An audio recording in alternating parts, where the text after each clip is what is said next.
Hey test takers, I'm looking at this writing and language question from the SAT, and I'm going to go through it with you. But if you'd like to take a first whack at it yourself, go ahead and pause your video now. Okay, now let me show you how I would do it. I'm going to gently skip over the passage and zoom in on that question stem right there.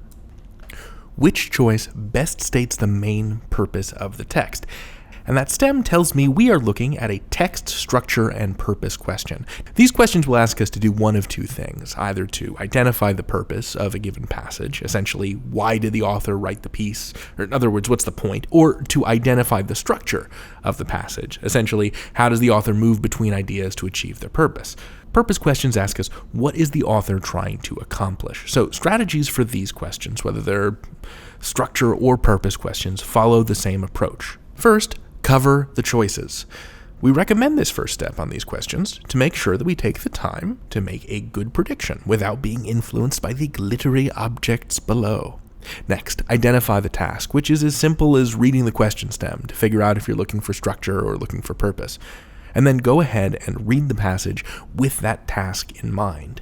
If you're looking for purpose, think about what the author is trying to accomplish, and if you're looking for structure, think about how the sentences connect with one another. Next, summarize and rephrase the passage in your own words. Boil that summary down to a short idea, because you're going to test that summary against the choices. So, let's return to the question. First, I'll cover up the choices so as to not bias our thinking over much. Next, identify the task. So we know from this question stem down here that we're looking for the main purpose, right? So as we go through the passage, let's try to answer that why question. Why does this passage exist? What is it doing? So let's read that passage. Some studies have suggested that posture can influence cognition, but we should not overstate this phenomenon. All right, let me underline that. Here's the point. I can expect the rest of the passage will be telling me why we shouldn't overstate that phenomenon. That's what the rest of the passage will be doing. It's backing up this statement. Okay, case in point, in a 2014 study, Megan O'Brien and Alea Ahmed had subjects stand or sit while making risky simulated economic decisions. Standing is more physically unstable and cognitively demanding than sitting.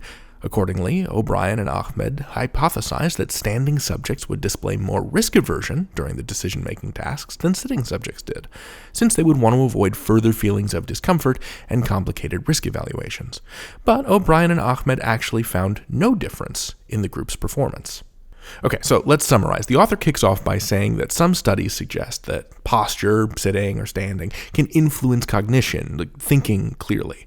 But then it says, hold up, not so fast, we should not overstate this phenomenon. And then the author shares an experiment where it turned out that the subject's posture made no difference at all on their ability to evaluate complex questions. That's the author telling us explicitly, hey, this example proves my point. There are no easy answers on this posture-cognition relationship. So let's sum this up and recycle some language from the main claim in the passage. The study shows why we shouldn't overstate the phenomenon, or shouldn't jump to conclusions. All right, don't jump to conclusions. And I'm going to use this prediction as I head into the next step. Now, let's uncover the choices. And let's test our idea which choice best states the main purpose of the text, which is don't jump to conclusions.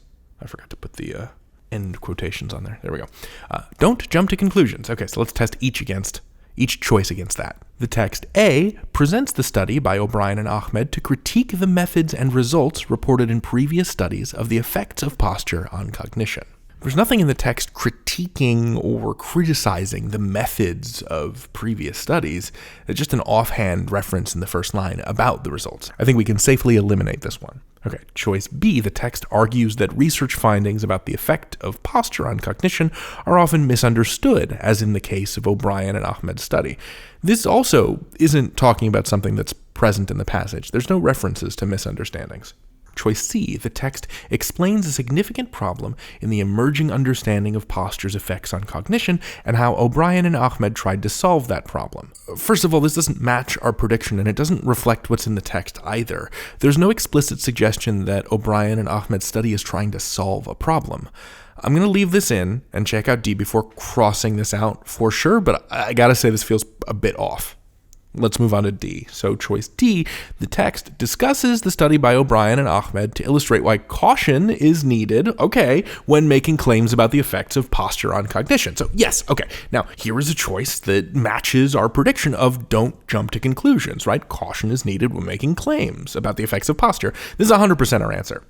I'm going to eliminate C, circle D. In this question, the other choices all referred to ideas that stretched or distorted the information presented in the text, which leads me to my top tip for purpose questions. Be strict. Choices that describe new information not present in the passage can be safely eliminated.